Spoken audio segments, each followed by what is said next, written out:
let's start. Starting with roll call, we can start over here. Kerfman, present. Villanueva, present. Adam Clore, present. Lewis, present. Margaret Beck, present. Kevin Burford, present. Hannah Snyder, present. Moving on to public discussion of anything not on the agenda. Okay, no movement. And moving on to certificates of appropriateness, starting with 1220 Sheridan Avenue. Okay, thank you. Ann Russett, Neighborhood and Development Services.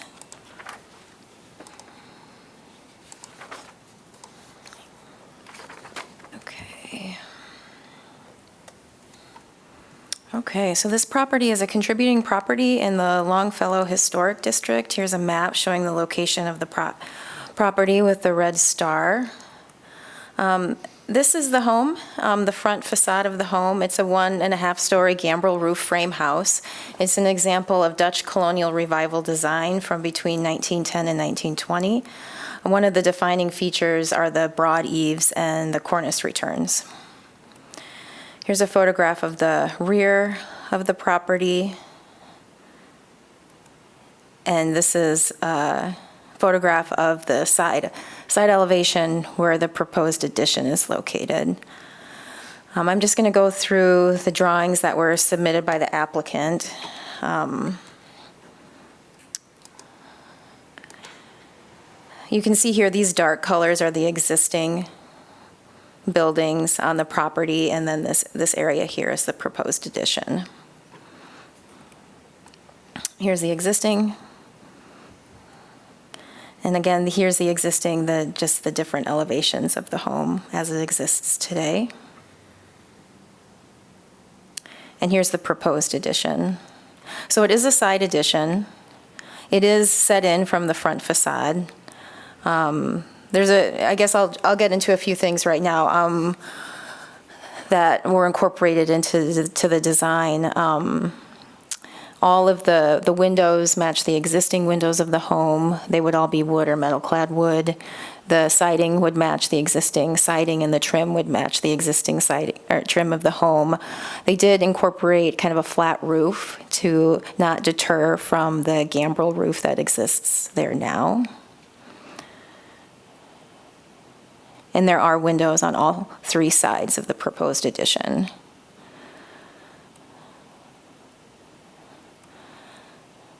There are a few components of the design that don't directly align with the guidelines, so I'll point those out to you now.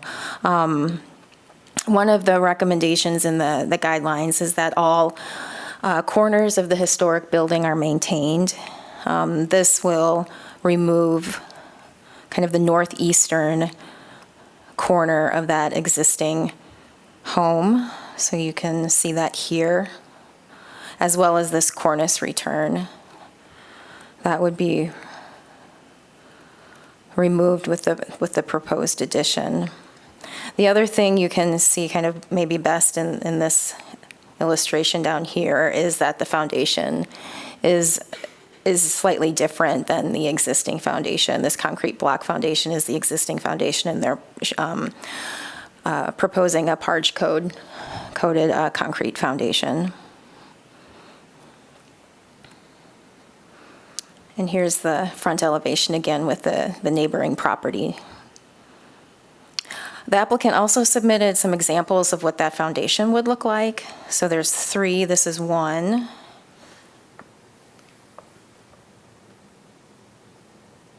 Here's the last one. So the following slides go through all of the guidelines relevant to the proposed application. Many of these I've already discussed. The ones that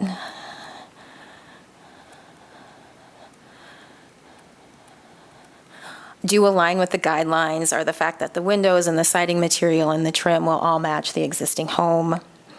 The double-hung metal-clad wood windows would match, and it incorporates, again, that very low flat roof to not take away from that historic gambrel roof.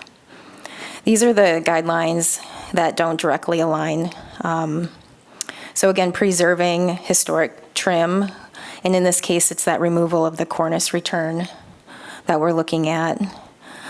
Preserving the original walls and vertical corners of the historic building, and then distinguishing between the historic structure and the new addition by offsetting the walls. Again, that's kind of the removal of that corner.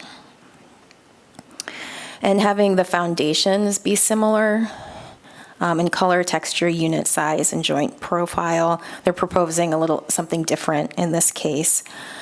And then it's a side addition as opposed to a rear addition, which is recommended if possible. I will say, though, that they do meet this, the setback. The front of the addition is set back more than 18 inches from the front plane of the historic building. So the applicant did include a statement, which was included in your packet, that noted the reasons why meeting some of these guidelines was problematic. The main thing was that the rear addition would block the existing kitchen window and conflict with how the house circulation flows. And also, there were concerns regarding the separation between the children's bedroom and the parents' bedroom.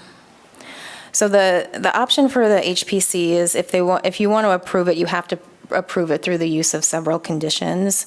There are specific documented exceptions in 5.0 guidelines for addition. However, they only apply in conservation districts, so they don't apply in this case. So you would be looking at the 3.2 exceptions to uncommon situations.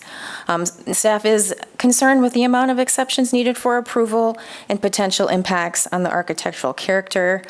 If the commission determines that an uncommon situation exists for those exceptions, and that they don't substantially alter the architectural character of the home, you can recommend approval. And again, the exceptions would be for these 4 items here. I will note that the vertical corner and the cornice return are on the rear facade. The foundation, and obviously it being on the side, would impact the front. So I'll turn it back to the chair. Thanks. Sure. What is it? Do we have questions for staff? The foundation they're proposing, is that something that's approved often by us, like that specific type, or not at all? Do you have a comment on that? It has been approved. It just depends it's- on the building Okay. itself. Because it's matching. That's why it's been approved in the Yeah, past? it's Okay. been approved when it matches. Okay. Any other questions? I didn't see any indication of anything in there. Is there a reason to use poured cement rather than the original, something close to the original brick? I don't know if the original brick is even Yeah. available now. It's a rock-faced concrete block, so it's that kind of bumps out is what the original is. Okay, And I think maybe the applicant could answer that question for you. okay. Okay, other questions?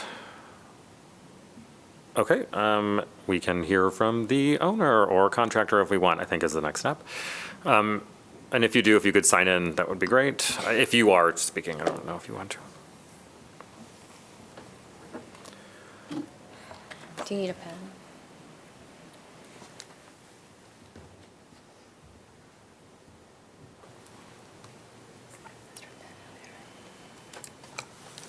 I don't know that one works.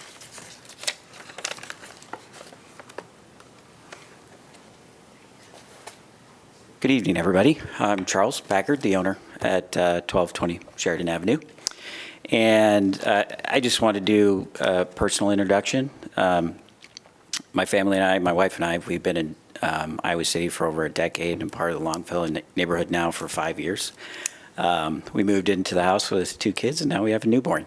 My daughter, Maeve, will be going into 3rd grade at Longfellow Elementary, and my son, Ruben, will be going into kindergarten. And it has been an experience of a lifetime in a short 5 years. We absolutely adore the house. We care for it. In those 5 years, we've done major improvements on the landscaping and hardscaping, which you saw. We've replaced the roof. We've done HVAC. We've replaced the electrical in the home. And we care for our 3 giant 80-year-old sycamore trees. My wife and I envision being in that home long term, and continuing to develop relationships in the community and being contributing members to the community. And it just so happens we're starting to outgrow the house, or we have outgrown the house. But we would like to continue to invest in the house and make it our own, at the same time respecting the historical nature of the building. I don't know how many owners it's had, but it was built in 1900. The previous owner, Charles, took a lot of care of it, did a lot of renovations that we respect and admire in the home. And we initially did want to go off the back of the house. Unfortunately, it's prohibitively expensive to knock out a kitchen that was done 12 years ago and is still in great shape and high-end and well-used and loved. And we just want to find a way to continue to live in the house long-term and be comfortable and continue to make it our own and care for it for the next however many decades. So do you have any questions for me that you would like to ask? No, sorry. Yeah, I would just reiterate the question that I had. Could you maybe speak a little bit to the choice of the cement? Peter has prepared a statement. Oh, okay, great. Quite thoroughly. So, Peter? I am Peter Carell with Martin Construction.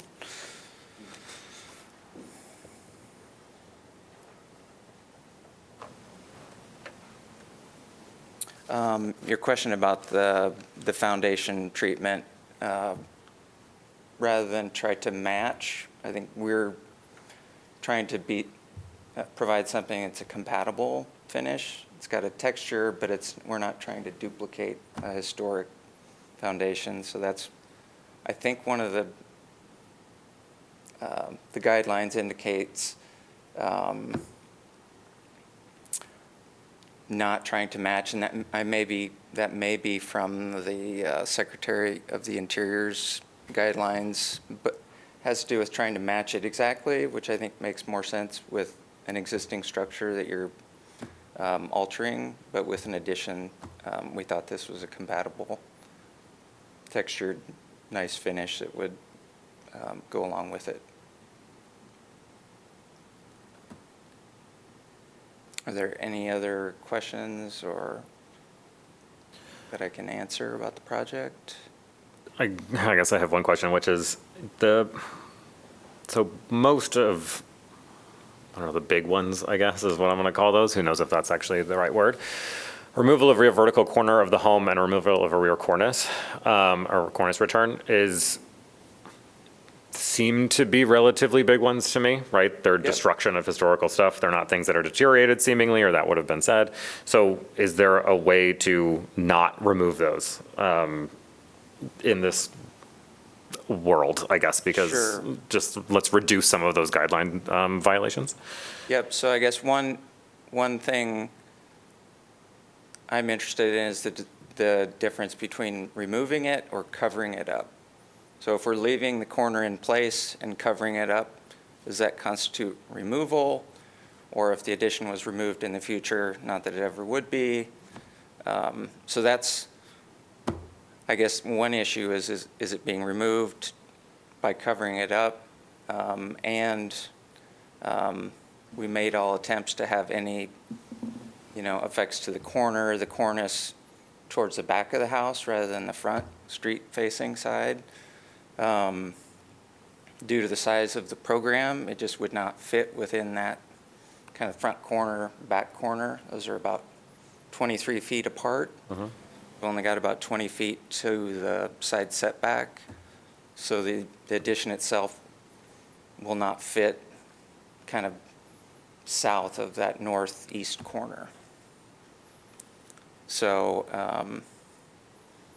yeah, unfortunately, we've done everything we can to kind of meet most of the guidelines, but there are some like this that we'd need to ask for an exception, so. well, are you covering them or are you removing them? I guess those are like, we have the word removal here, that's what I'm going off of. So what is the actual plan, just to cover it up and then, Well, the structure Just- would not be removed. The siding would be, because it would be an interior space, it would be finished. Right. The corner of the house would not be removed. The cornice itself, part of that would be removed during the re-roof or the roofing project, so, so removal? yep. Yep. And that, I guess another thing is, regardless of whether the addition was on the side or the back, connecting at the back would also affect that. There's not enough room below the existing roof to kind of slide an addition in. So we've done our best to kind of reduce the height as much as possible. If we were bring it down lower, ceilings would get prohibitively low, and none of the window head heights would align with the existing windows, so. Cool. Just sorry to bounce back to the foundation. Was the choice for the foundation more of a stylistic reason or structural, like better, I mean, what played more into a role of it? Sure, I think part of it is just the cost of masonry construction. That's one thing. It's going to be a more expensive foundation to build. And if we have an existing block foundation right next to a new block foundation, I think it could feel like we're trying to match or replicate a historic building when we're trying to make it clear that this is an addition and compatible, but not matching. So, does that? Yeah. I just, Sure. sometimes the foundations, like the old, the brick style, it can have water. So I didn't know if structurally that was a big factor or not, so. Not structurally. Burford, I'd just like to thank Martin Construction for the clarity of their architectural renderings. It really is helpful. Yep, you're welcome. Glad those could be helpful. Any other questions? Okay, thank you. Yeah, Yeah. thank you. Okay, commission discussion. Do we have to make a motion first? Do we have to make a motion first? Yes. I'll forget it every time, so we're good. So. But you, I'm gonna make Nikki read. Yeah, okay. Villanueva moves to approve an in common situation at 1220 Sheridan Ave that exists the warrants exceptions for the conditions outlined below, and that these conditions will not substantially alter the architectural character of the home. They can recommend approval. Did I do this right? Okay. 1, addition at the side of the home. 2, removal of a real vertical corner of the home. 3, removal of a real cornice return. And 4, a dissimilar foundation. Burford seconds. Okay, commission discussion.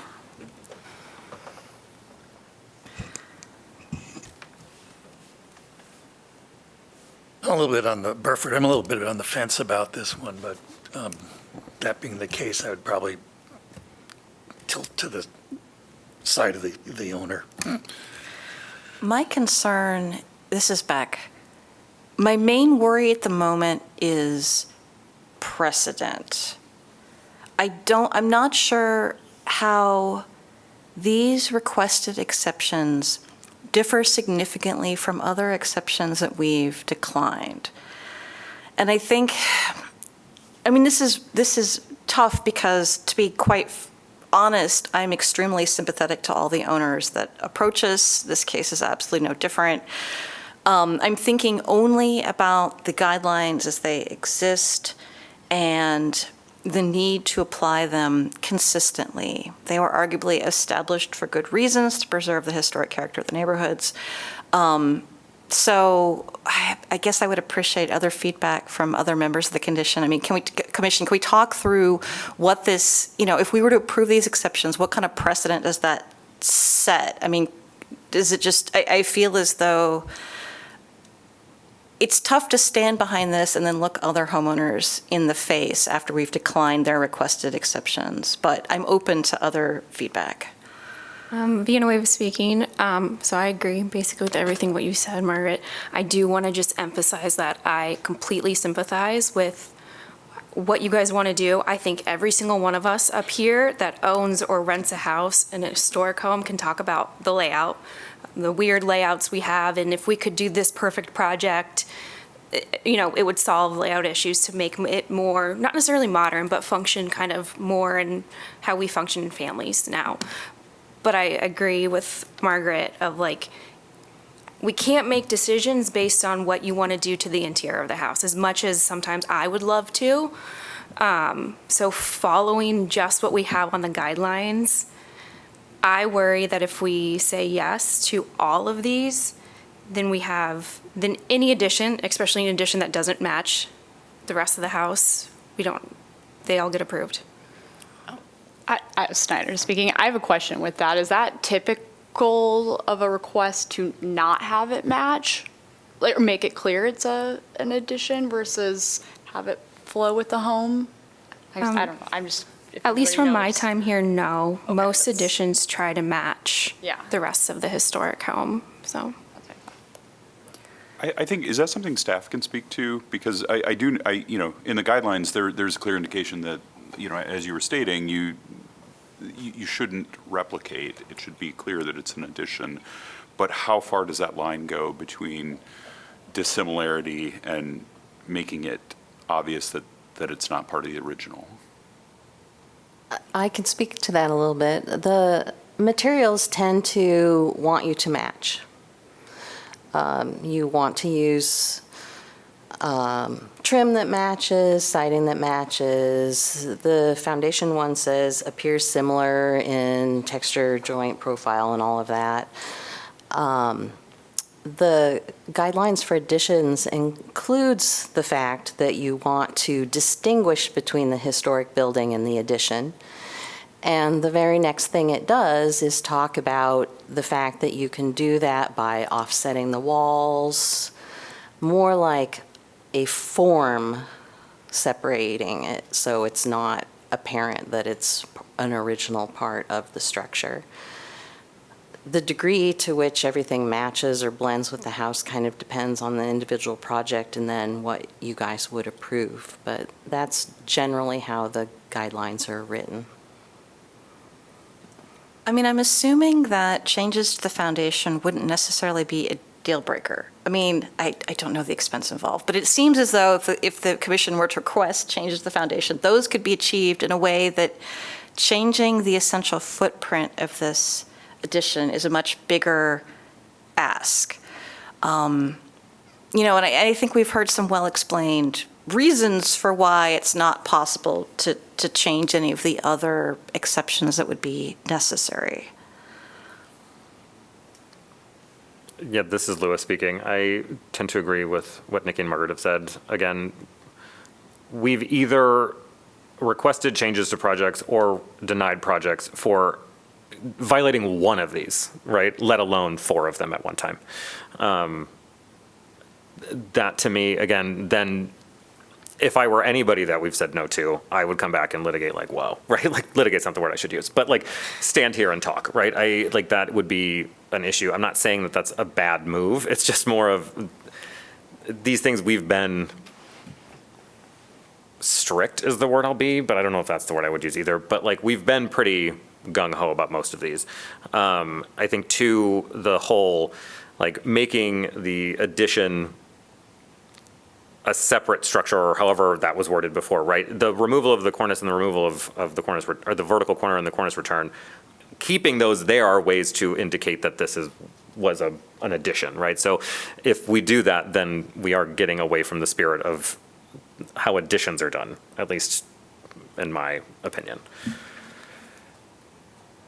Yeah, I mean, it does, the addition at the side of the house does fundamentally change the appearance from the front, I mean, obviously.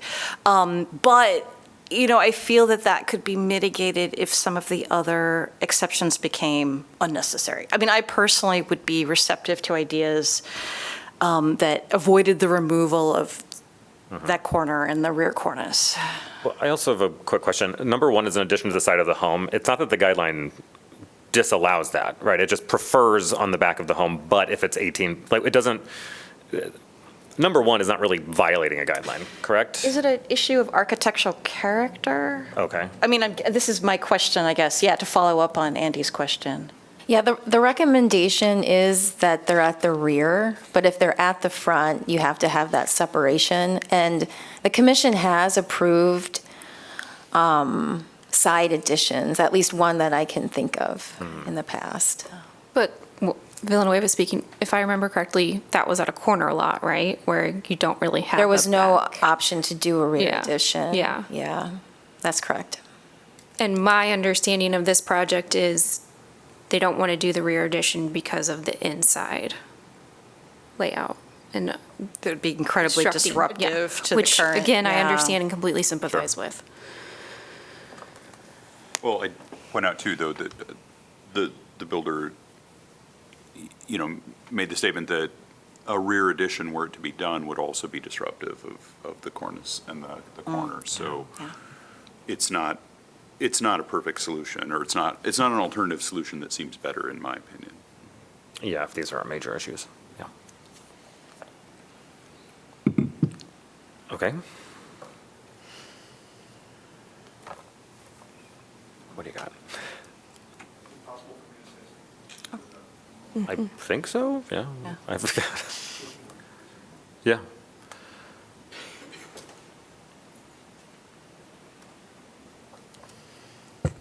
I'm Andy Martin with Martin Construction.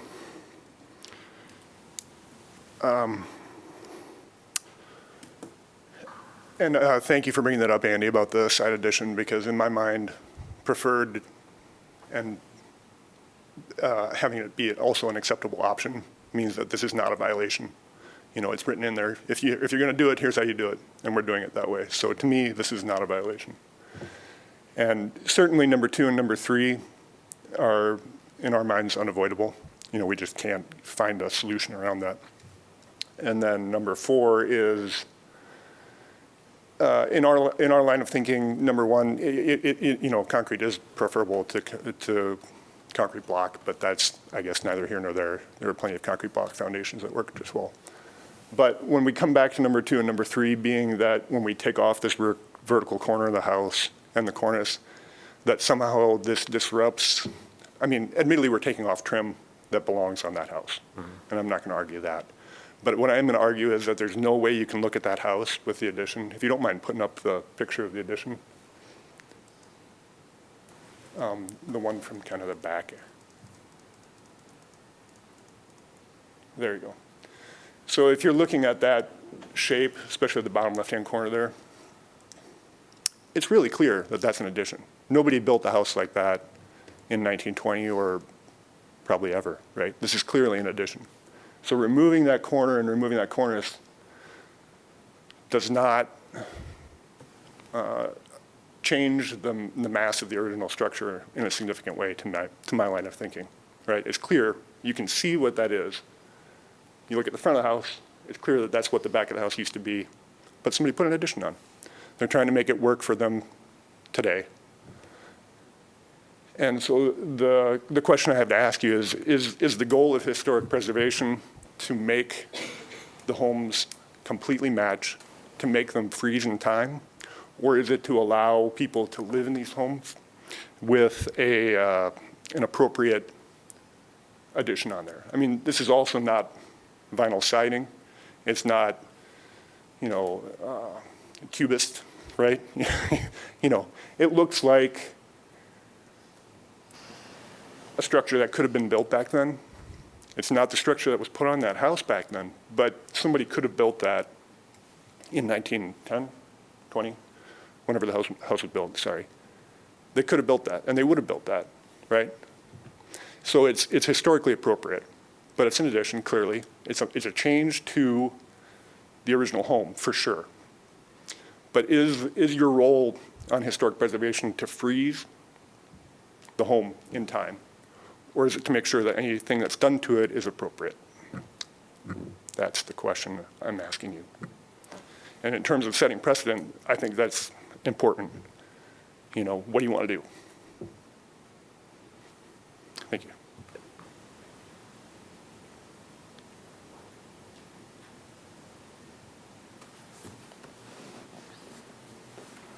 Yeah, this is Louis speaking. I think that's a good point.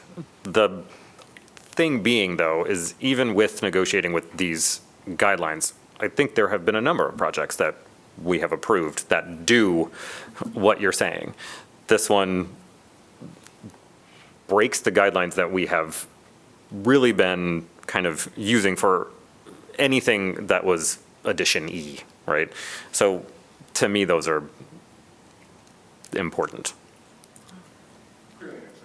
Yeah.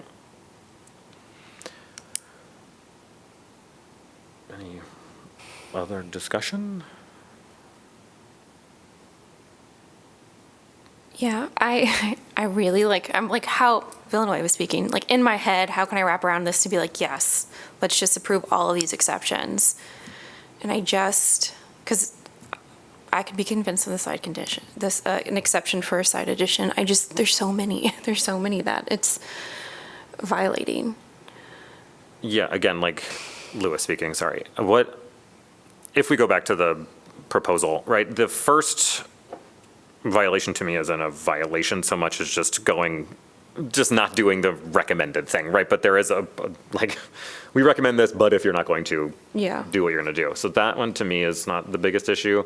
I think I want to say foundation, even if the foundation itself, is there just a way to make it look like it matches, even if it's not a wildly different thing, then that's a different thing altogether. Like that, to me, isn't the main thing. It's the 2 and 3 that is. I could offer a suggestion on the foundation. The rock face block is available in full blocks, but it has been available as just a facing block. Mm-hmm. So it could be done just at grade level and above on a poured foundation that had basically a brick ledge set into it. Mm-hmm. So it's possible to do a solid poured foundation and then just face it with the matching foundation block. Yeah. I don't know anymore. It used to be easy to acquire them at King's Materials, and I don't think they carry it anymore. So I don't know the source specifically off the top of my head anymore. Mm-hmm. Would that be okay. I'm wondering how much of a cost difference to put that facade on, because that would be then eliminating, well, not eliminating, but, 2 and 3 are the Handling one of them, issues, yeah. but the facade option, so that way, as was suggested. I don't think the goal, certainly the commission does not want to freeze these buildings in a certain period, but there have been in the guidelines limits on what original features we recommend you take away. And those limits are there.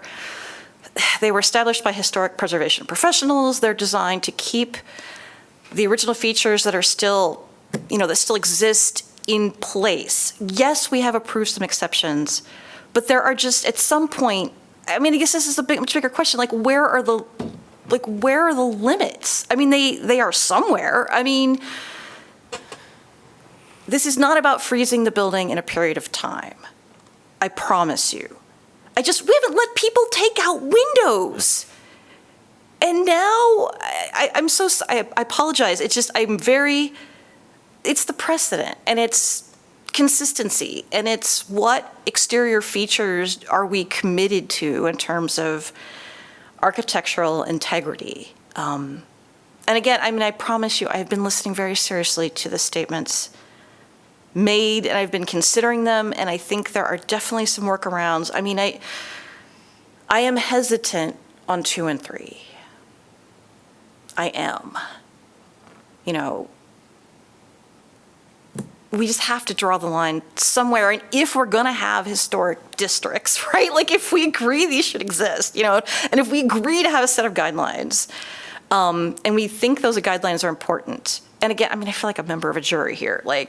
It is just literally here's what the guidelines say. We've been applying them. We have turned down a lot of people. And I didn't want to, but we have done it.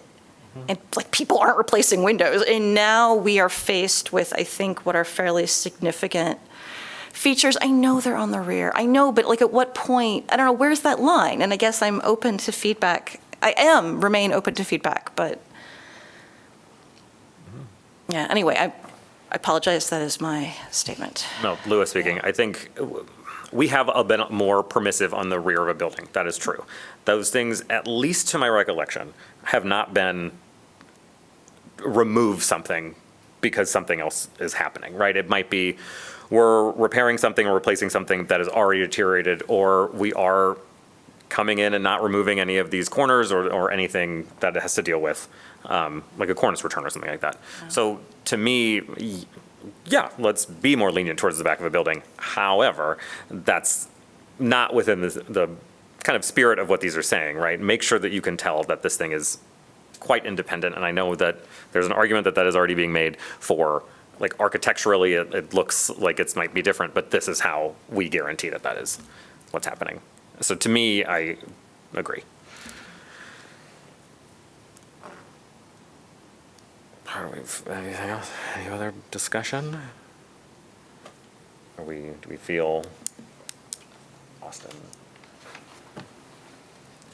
I mean, it's also hard too because, oh, sorry, this is Austin speaking, because they have a family and does this push people out of living in these places because they can't make a bigger family? I mean, I think it's that tough. I think that is an excellent point. I mean, this has come up frequently. It is a disincentive in some cases, and I think we, unfortunately, we recognize that. I mean, it's true, and yet I don't know what we can do. I mean, I think probably most homeowners in these districts would say there are things they would love to do to these houses that the guidelines disallow. I mean, unfortunately, I think that you are right in that sense.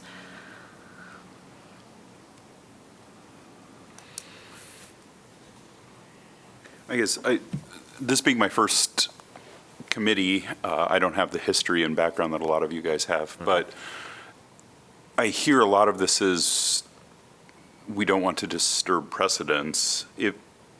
And you brought up some good points about number 2 and number 3 here, but if the reason that we're thinking no on this is simply because of precedents and it's something we want to do, are we tying ourselves to decisions in the past that may not have been the right decision? Possibly. I can tell you that my argument stems from inherent willingness to trust historic. I mean, I will just admit, like, my bias is historic preservation professionals have written this, they've thought through these guidelines, and I'm like, yes, I'm on the commission, and I trust them, and they know more about this than I do, and I will argue to follow the guidelines. I fully accept that not everyone on the commission will have necessarily that perspective, but that is the basis for my argument.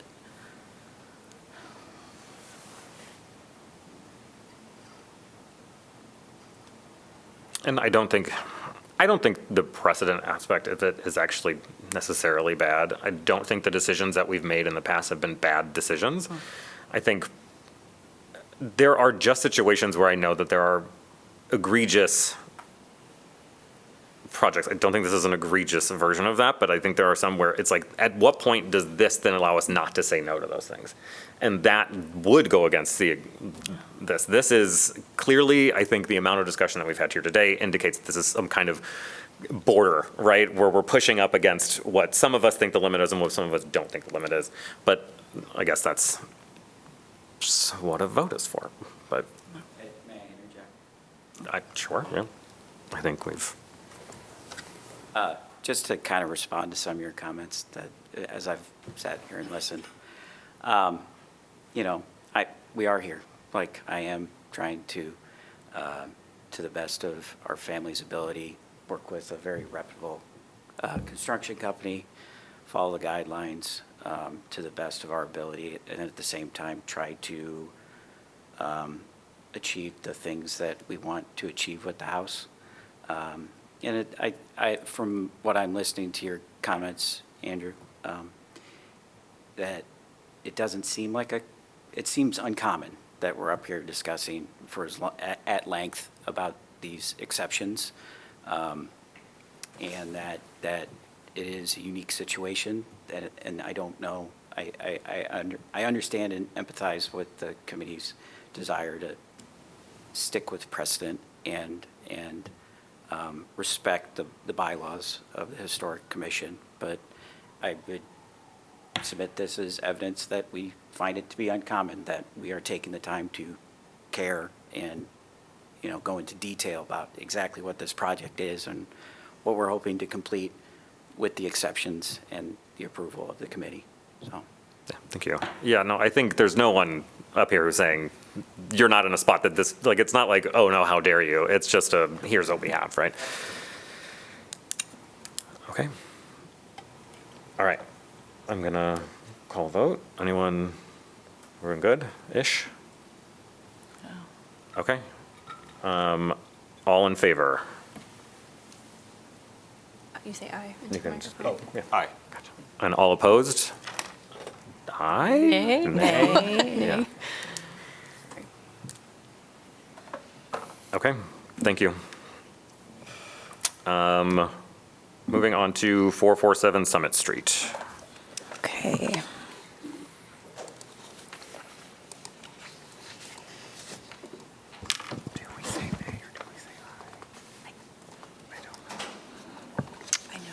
All right, so this is the proposed project at 447 South Summit Street. Here is the map of the Summit Street Historic District. This is a contributing property in the Historic District. Here is a photograph of the front of the home. It was built around 1890 and is an example of a simplified Queen Anne design. It has multiple gable roof shapes that create an irregular roof line with Queen Anne details in the gables and on the porch.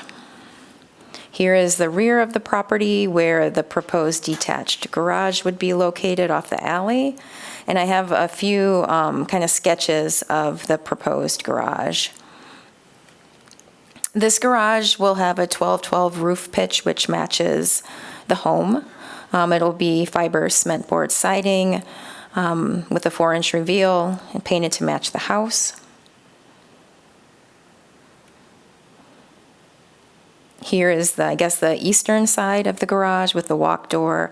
All sides of the garage would have double hung wood or metal clad wood windows that match the house. It will have a 2-stall garage with 2 separate entrances. And here's the south view. It will also have this dormer. Just a few more images to show the garage. And there's one in here that kind of shows the location on the lot in comparison to the home. So there is, I just wanted to note that there is a minor review that the commission approved several years ago that allows staff to approve detached garages if certain conditions are met. I felt in this case that this was just a little bit different than what that approval incorporated, so I thought it was important to bring it to the commission. If the commission thinks that something like this should be staff approvable, let us know, and we can certainly bring something back to you in the future. Can I interrupt really fast? Yeah. What about this made you think that it needed to come to us? Like, what was the difference between what we would normally approve in this one? I wish I had the minor review with me, but there's examples of the elevations that are approvable, and they're very simple. They're smaller than this. There's no dormers. So the larger size Like and this the dormer. functions like a carriage house more than it functions like a garage. It was a little bit different. Gotcha. Yeah, and maybe a detached garage like this fits on Summit Street, but maybe it doesn't on Rundell, for example. Oh, yeah, Jessica has it here. She'll pass it around. So just wanted, for your information, to note that. Here are the garage door and walk door product information. The walk door is a door that they found in their garage or in their attic that they would like to use on the garage. And this is a steel garage door. These are single stalls.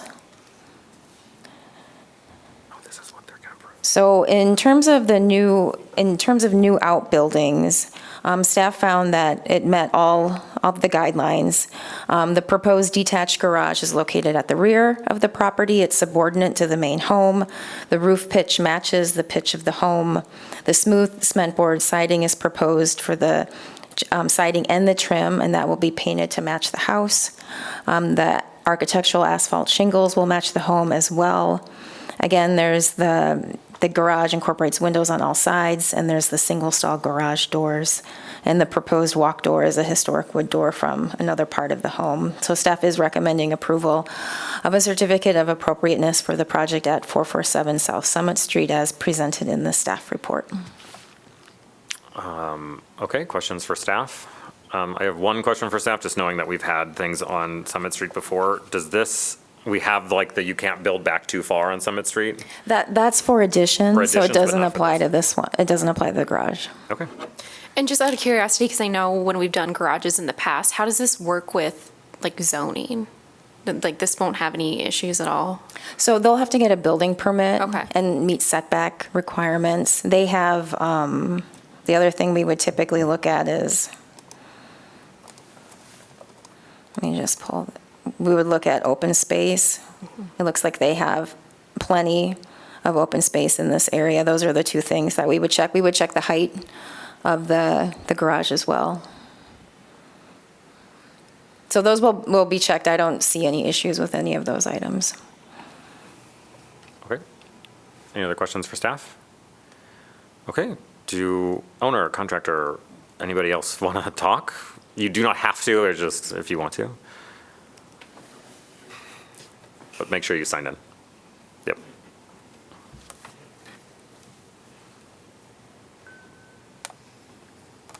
Hi, Nathan Gibbs. I'm the owner. I was just going to mention, there is a photo which I should have put in the deck. I apologize. It's from 1910, and it's a picture of the family in their sleigh on Christmas Day heading out, and this garage is in the background. So there was originally a structure there. It was 2 stalls. It had a side entrance. We're trying to make it look like that. It looks a lot like yours, actually, Nicole, or the one just south of us. That was like the inspiration for what it should look like. There's, two other garages near us that will look like it. Gotcha. Cool. Thank you. Okey doke. Do we have a motion? Villanueva moves to approve a certificate of appropriateness for the project at 447 South Summit Street as presented in the staff report. Burford seconds. Commission discussion. Yeah, Villanueva, I just want to say that I'm really excited for this carriage house, basically. Yeah, it's going to fit really well into Summit Street. It matches, as Nathan said, a lot of the carriage houses, garages that are already there. And, Nathan and his family have only been there a short time, but they've already done like a great job, like taking care of the property and like all the updates they're doing on the house. So yeah, just really excited for it. Yeah, Lewis speaking. I like the addition of saying we're restoring something as opposed to just building something new, which I think is nice. And I encourage everyone to write that in their stuff if they can. Any other discussion? Okay, I'm going to vote. So all in favor? Aye. All opposed? Oh, sorry. Okay, cool. Thank you. Moving on to 803 East College Street. Okay. This is a contributing property in the College Green Historic District. Here's a map showing the location of the home. Here's the front facade. This home is a large 2-story Queen Anne built in 1883. And the item that we'll be discussing tonight is steps that access the barn in the rear. So this is, if you can see it here, this is the view of the concrete steps which are in question that provide access to this barn, which is now a residential dwelling unit. And here's another photograph from College Street showing the steps. So in terms of background, on October 8th, the owner applied for historic review to repair the existing concrete steps. This was approved through a certificate of no material effect. And in 2026, staff became aware that the owner replaced the concrete steps instead of repairing them and also installed a new metal railing. Here is a photograph of the original and the deteriorated concrete steps, which the applicant had proposed to repair. But then, as they got into the project, they realized that they couldn't repair them, and they replaced them. So in terms of the guidelines, there is a minor review. Again, this is staff approvable for front steps and stoops. And the conditions that must be met for staff to approve these types of steps are that the building does not have a traditional covered porch at the entrance where the stoop is planned. The railing would follow the guidelines, so it would be a wood railing. That the steps have closed risers and a toe kick. The stoop would be supported on piers or posts aligned with the corner posts in the railing. Space between the piers would be enclosed with porch skirting, and all wood elements would be painted. The guidelines related to porches also recommend using wood steps for a wood porch and tile, brick, or concrete for masonry. Precast concrete steps are disallowed on the front or side elevation if the steps are highly visible. They are acceptable on the rear. I think how staff has interpreted these guidelines over the years is that even though these are kind of for porches, which are typically on the front of a building, they've been applied to other access points in other buildings. So since this is a wood structure, we would recommend wood. And if it was a brick structure, we would recommend concrete. There are some exceptions that exist in the guidelines. Projects that require exceptions to the guidelines that are not listed may be considered by the commission through the major review process, which is why we're here tonight. The commission is allowed to provide flexibility if the construction project does not significantly affect the architectural character of the historic structure. So again, staff could only approve this if it was wood with a wood balustrade and wood handrails. Again, the porch guidelines, which are for porches, and this really isn't a porch, it's kind of an outbuilding that requires access because it's a residential dwelling unit. It would recommend wood. The concrete stoop is attached to an outbuilding, and it's less visible. It is a corner lot, so you do see it. You can see it from the street, but it's less visible because it's in the rear. Additionally, the applicant provided some information that this entrance is in an area where water from snowmelt and heavy rains tends to pool. There's also a parking space nearby, which results in the steps getting run into by vehicles, so they want something more sturdy. And although the concrete steps and metal railings do not align with the guidelines, staff would suggest that the commission consider an exception in this case because they're less visible since they're at the rear of the property, and due to moisture concerns and durability, the material may be warranted. So staff is recommending approval through the use of an exception to allow the new concrete stoop and metal railing. And I'll turn it back to the chair. Okay, thank you. Do we have questions for staff? Mrs. Lewis speaking, I guess. They were concrete before, They were. and then that was just what they were by the time we were doing historic preservation? Or were they approved at a certain point? Did I miss that? I don't know when they were originally installed, Okay. but they were concrete, and the concrete steps were removed. And we approved Repair of the repairing con- them, but yes. not, okay, got you. Yeah. And then, okay. Okay. Burford, did it have metal railing or wood railing? It did have metal, Right. yeah. So the new proposed steps, or concrete steps, would utilize wood? They would be metal. It's a metal railing, Okay. concrete steps with a metal railing. And I should have put this in the presentation. I think I might have well, I think this is the best image I have of what was there. You can see the metal railing on this side. And that was already there as well? Yes. We wouldn't approve that if it wasn't already there, but it was, and they were just saying. If they weren't going to change this. Right. Yeah, they were just going to keep the existing metal railing and repair the steps. Mm-hmm. If they asked to put in a new metal railing, we wouldn't have been able to approve that. Gotcha. It would have had to have been wood. Right. Is it a rental property, do you know by It chance? is, yes. So I know then the housing codes for replacement would make a difference. I mean, I guess in terms of like that, they would be preferred, wouldn't it, typically? To have a railing? Or to like have it, I guess, I'm just thinking, when something's replaced, it has to be completely up to code and fit like housing codes as well, which can be stricter sometimes if it's a rental property. Yeah, I think they would be able to meet those codes whether it was wood or concrete. okay. Yeah. Okay, so then, right now then, our issue is, this was something, then without approval, did something else.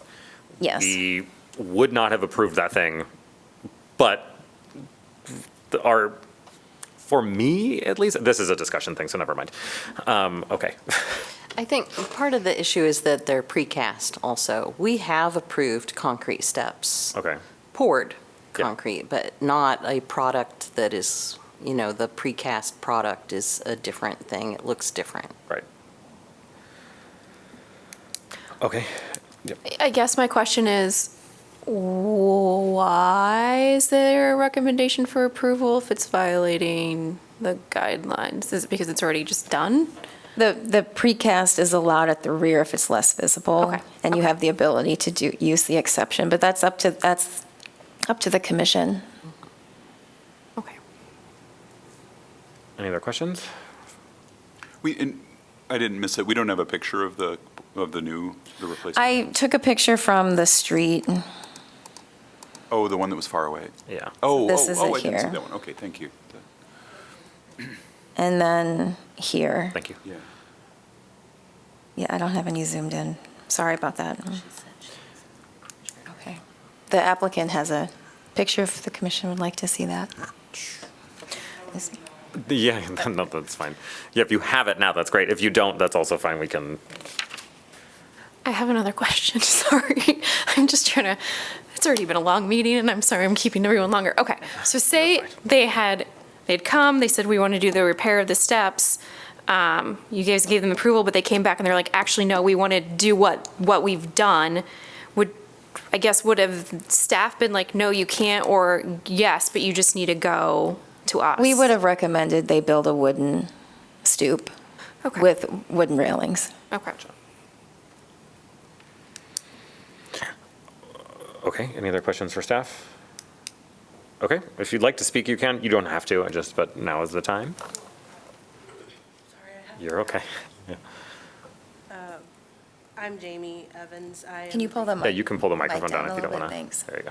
I'm Jamie Evans. I'm the property manager. This is the picture. I was just saying we had a closer one, and I can. Yeah, that'd be great.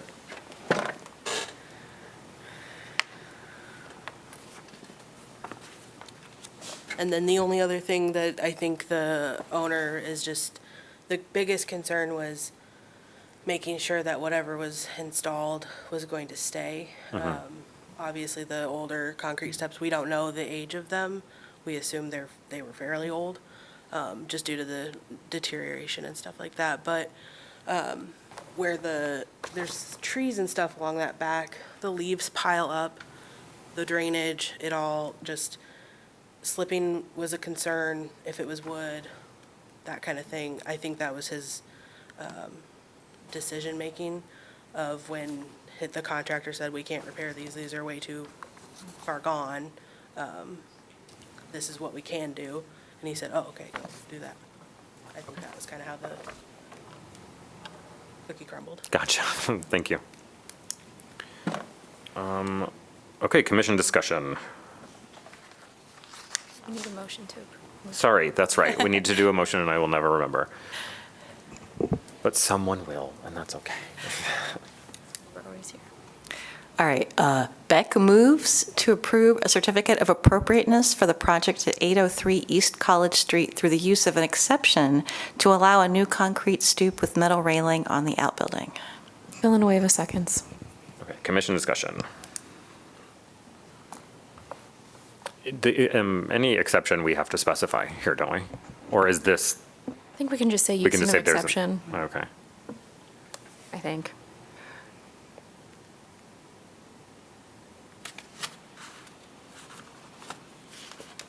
I think for me at least,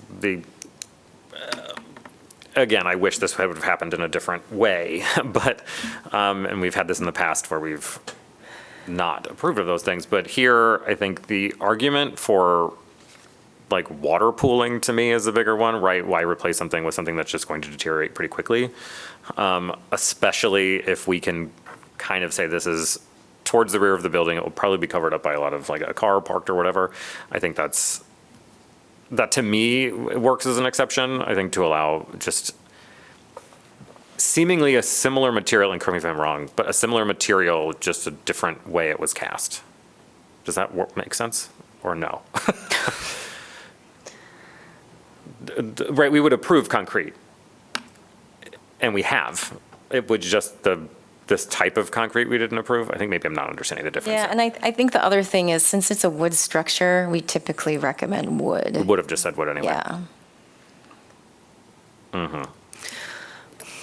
Villanueva speaking. Yeah, I agree with Andy. I think if this had come up and they had been like, we need a concrete stoop because of, snow pooling and all that stuff, slipperiness, I think I would grant an exception, even though it's supposed to be wood, because I have also experience with wood steps that get really slippery, so I know how treacherous that can be. I don't know. And to be clear here, we're talking about steps on an outbuilding. Do the guidelines specifically address steps on an outbuilding? So I see we're using the porch, which is to me not the same. So to me, this seems like something where it's less of violating a guideline. It seems there's an absence of a guideline specifically to an outbuilding and the steps going up to it. We've approved, or staff has approved, the repair of a concrete step. And I realize it's a slippery slope here if we start doing this, but a replacement of a concrete step rather than a repair of it seems very similar to me. I think the issue is the word precast here, right? Seemingly, we would approve of, we wouldn't have approved a precast concrete thing. We approved the repair of it, but not replacing the whole thing with a different kind of structure. I don't know that I think there's wildly different structuralness there. And I mean, I think it's more the appearance of a precast one is, casting one in place, we could cast one that would be closer to the original character. Right. So I get that it's definitely not preferable to casting in place. Yeah. I would also suggest we consider one of the other principles of, preventing things going to the landfill, preventing excess energy and rebuilding things. And to me, replacing a new cast cement structure, cement takes a lot of CO2 to make, replacing that with another cement structure, granted, we would probably want to suggest wood, I guess, if we did it, but there's a lot of waste here, and throwing away something that is new for an outbuilding seems wasteful to me. This is Beck speaking. I think you make some compelling arguments, and I think other people have too. I mean, I would be inclined to approve this exception for those reasons. Burford, historically, there may not have been a door there at all. I mean, I don't know. Well, I think I tend to say approve. I don't think that's necessarily, I think it's fine. But at the same time, I don't want to say, okay, just do whatever you want, and then we'll just approve it so that we don't waste stuff, right? I mean, that goes towards, I think, what we've already kind of talked here tonight about anyway. But I don't disagree with what you're saying. Villanueva, honestly, I think my only, issue or grievance about all of this is it feels like we're rewarding the bad, not bad behavior, but I purposely went around the guidelines, or I'm asking for forgiveness rather than permission. I don't like that more than what happened, I guess. Was it made clear that it could only be a repair that was approved? Yes, Not a and- repair, like, it was very, okay, The I just wanted to the know. applicant, in their application, requested approval for repair.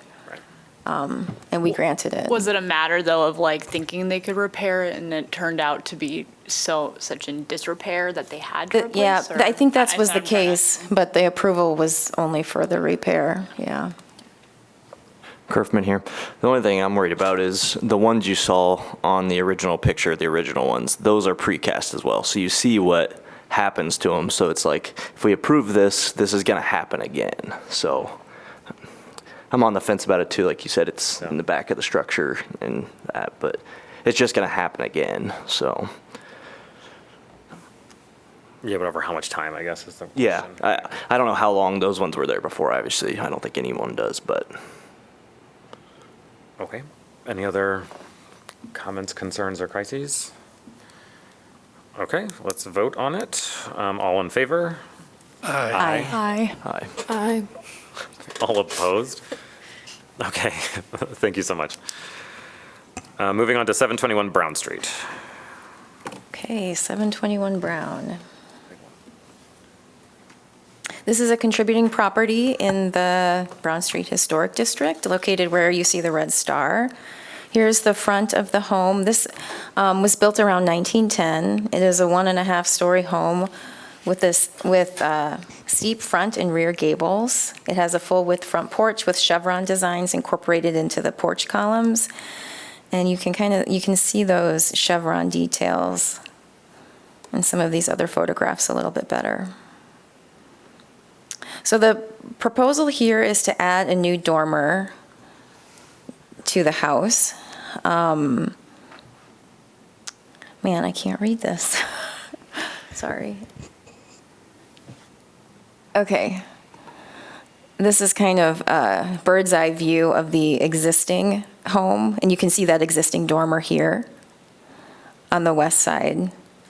And then this is a bird's eye view of the proposal, which would add a dormer to the east side, up in that corner there. So here are the plans that were submitted. This is kind of an aerial view of the home as it exists today with the existing dormer on the west side. This is the front porch. This would be Brown Street up here. And so the proposal is to add an identical dormer on the east side of the home. Here's a photograph or elevations from the front of the home showing the existing dormer and then the proposed.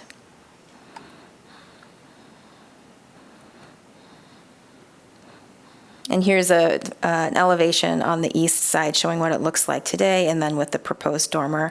I should also say that this application includes relocating some piping that's on the east side that would be shifted and kind of more hidden behind the proposed dormer. And then here's the rear elevation. And one more showing it with the dormer. So the guidelines do have specific mass and roof line recommendations for dormers that they recommend designing new dormers to be of a size, scale, and proportion that is consistent with the architectural style. Designing new dormers such that that the face of the dormer is primarily a window. Adding dormers of an existing roof in a manner that does not significantly alter the character of the historic building. Adding dormers that are in proportion to the roof's overall size. And the width of the dormer in proportion to the roof on which they are located should be consistent with the architectural style. Adding dormers that are no closer than 3 feet to an existing gable end. And constructing gable and hip dormer that have roof pitches similar to the pitch of the main roof. Preserving original roof pitches and spans. Preserving the original walls and vertical corners. Adding windows that match. So staff finds that the proposed dormer addition is consistent with the guidelines. The proposed dormer matches the size, scale, and proportion of the existing dormer on the west side of the house. The proposed roof pitch of the dormer will also match the existing. The new dormer will also have a window that matches the size of the window on the existing dormer. And the proposed dormer is also set back from the gable ends of the roof, 6 feet and 2 inches from the south gable end and 11 feet and 9 inches from the north gable end, which exceeds the recommended 3 feet per the guidelines. The new shingles will also match the existing shingles. The roof was actually redone, so they know what shingles were used, so they will use those. And the trim and siding will also match the existing and be made of wood.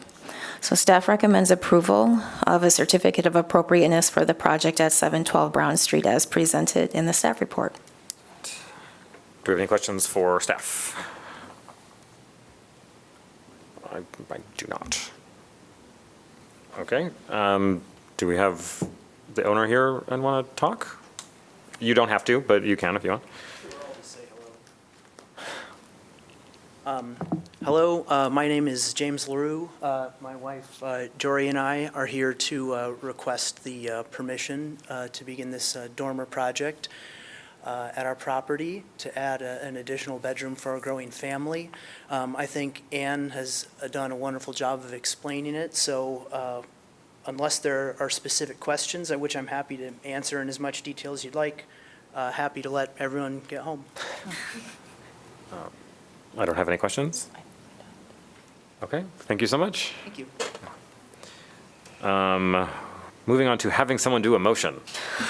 Burford recommends approval of a certificate of appropriateness for the project at 721 Brown Street as presented in the staff report. Villanueva seconds. Okay, commission discussion. Villanueva just, yeah, looks like it meets the guidelines really well. And thank you for sitting through our meeting today. So, having to be the last one on the certificate of appropriateness, so. Okay, any other comments? Burford looks like it presents a symmetry which is not aesthetically unpleasing. Right, I'm a person, I like symmetry, yeah. So yeah, I like it. That way. Okay, let's vote. All in favor? Aye. All opposed? Okay, thank you so much. Okay, moving on to. In case you're interested, there's a house that is the twin. I can't remember if it's a mirror image or not, I think it's the 400 block of Grant Street. Has the same porch column trim and stuff like that. We'll have to hunt it down. Grant Street? Uh-huh. All right, well, thank you for letting us know. Thank you very much for your time. Thank you. Okay, moving on to reports for certificates issued by chair and staff, starting with no material effect. Okay, we have a few of these. The first one is for a front porch and side porch repair project at 1116 East Burlington Street. The front porch repair involves the repair of the porch floor, the wood columns, the beadboard ceiling, and replacement of the cement skirting with new wood lattice skirting, and repairing of this wall here. And on the side porch, it's similar, adding a new lattice, fixing the railings, and they're actually going to add get rid of the metal handrail and add wood in that location. The next one is for 426 South Governor Street, which is also a front and side porch repair. There were rotted areas of the ceiling, and so they're matching the soffit and the beadboard and replacement of the concrete front steps with painted wooden steps. And then the last one is at 502 Grant Street. This is a proposed in-ground pool for this home. And that's it for certificates of no material effect. Should I move on to minor reviews? Yes. Okay. So this is also at 1116 East Burlington Street. This is for the installation of a membrane roofing and replacement of the metal railing and new wood railing. And then this is a local historic landmark at 320 East College Street, just around the corner. And this was the replacement of upper and lower windows on the southwest corner of the building with aluminum-clad wooden windows to match. And that's all I have. Okey-doke, thank you. Moving on to consideration of minutes for June 10th, 2026. I guess the question is, do we have any edits, addenda, or other thoughts? Okay, we have to vote to approve of those. So all in favor of approving the minutes for June 10th, 2026? Aye. Aye. Did we need a motion for that? Oh, no. Do we want to do it really fast? Does anyone want to move? Beck moves that we approve the minutes for June 10th, 2026. Wait. Any second? Perfect seconds. Sweet. All in favor? Aye. Thank you so much for dealing with me. Commission information? Seems We like have 2 new members. we do? Welcome. Yeah, thank you. It's nice to meet you. Okay, commission discussion, election of officers. Right? No. Yep. We have to do that. Okay, So we need a chair and a vice chair. Right now, And chair. Deanna does not want to be considered for either. gotcha. She'd have been such a great candidate. No. I don't mind continuing. Yeah, I was going Is to say, how I'm gonna I word that. nominate Andy again for chair, because he's Wholeheartedly doing a support. great job the Sweet. past year. I agree. Do we have to move? I'll move. Wait. You have to move to approve, vote. What are we doing? I think we have Yeah. one. We have one nomination, 2 nominations, so do we vote? What's happening? I'm sorry. First and second, I guess. Yeah. This is me being like, you're great All at right, this. 2 votes. Yeah, no. You know, if there's only one nomination, you guys can probably just vote on that. Sure, agreed. And if you say no, then we'll have to figure out what that means. Right. Yeah, that's, I mean, listen, no offense. Okay, all in favor of me being the chair? Aye. Aye. Sweet, the ayes have it. And then vice chair currently is Margaret. Yeah, I'm currently in that role. Andy's been taking care of almost everything. I'm happy to continue to help if that's useful, but other people are welcome to propose. I nominate Margaret, All right. vice chair, sorry. You guys have just you've done a fantastic job, I think, this meeting especially, because we've got 2 new people, and it was a heavy meeting with a lot. Normally, they're not quite like this. So I think you guys are just like really good stewards of like what it means to like be on this commission, so. I appreciate that. I'll second you being that, if we needed a second. Are you allowed to do that? I have no idea what I'm allowed to do, obviously. I can second that. Sweet, thank you so Okay, much. thank you. All right. Okay, then I'm going to make us all vote on it. All in favor? Aye. All opposed? Sweet. And then I am just adjourning us. I do not have to vote for that. And I'm going to say that every time because I will forget.